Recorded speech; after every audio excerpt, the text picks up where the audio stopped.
Little dancing strawberries this morning. Hey, good morning. 5 a.m. Mester Scrum Show. I am Greg Mester, Scrum Master and Agile Coach. It's about 7:53. It's almost 8 o'clock. I'm going to do a lean coffee in Iowa. Go sit in on that and enjoy hanging out with people from Iowa who like Agile. My plan this morning, so I got to keep moving. I got like 6 minutes. So this show will be short and to the point. And the topics are micro demos or micro reviews and having a stable team. And the stable team goes to this whole, I'm holding strawberries up here for my iPod, my podcast listeners. Got some giant strawberries on this side and a little tiny strawberry on this side. And we're going to talk about why are you showing me strawberries, Greg? Because this relates to a stable team versus an unstable team. We're going to talk about that a little bit.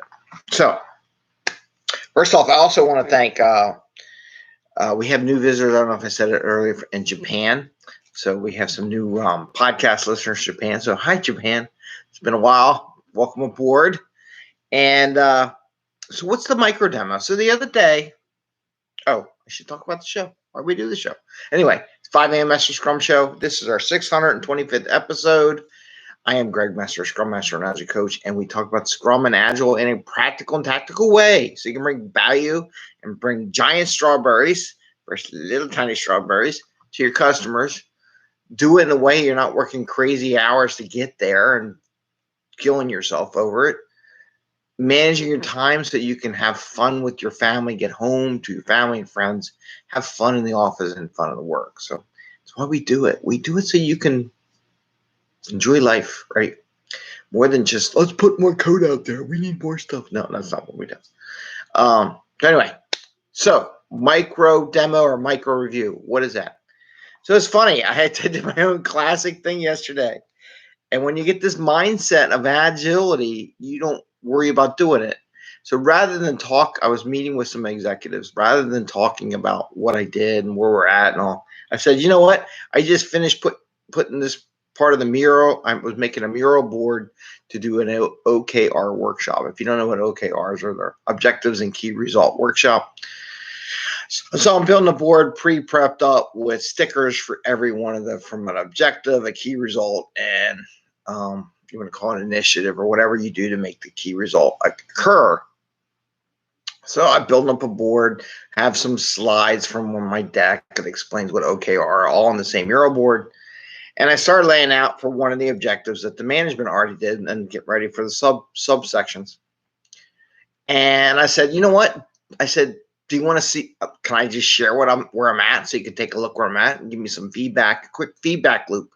So it's like a micro review, quick feedback loop with my stakeholders. How am I doing?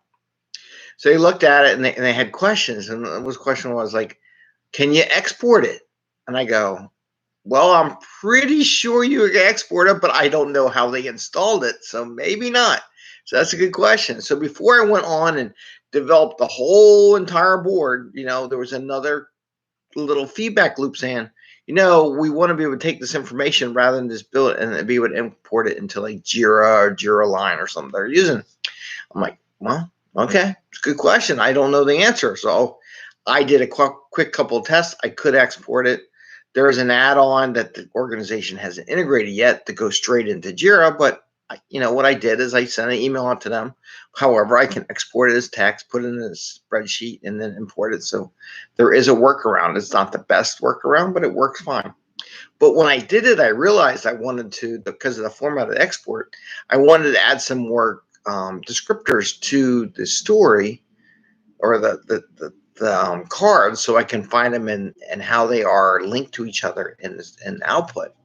So that's a perfect example of a feedback loop, a little micro demo, micro review with the stakeholder, with the customer, getting that information. So before I code everything up on this board, I got a quick little feedback on one aspect that made me change my entire board, my entire Mural template. So, or my mural, I want to use mural, change the template, right?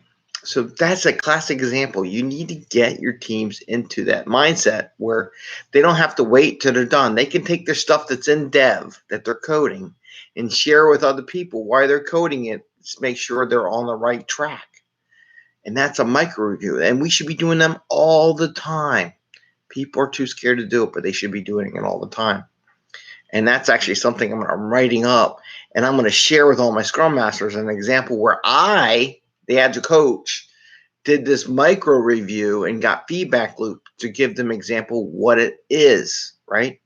So it's nice to show that even I do the micro reviews sometimes, right? So, okay, so that's that topic.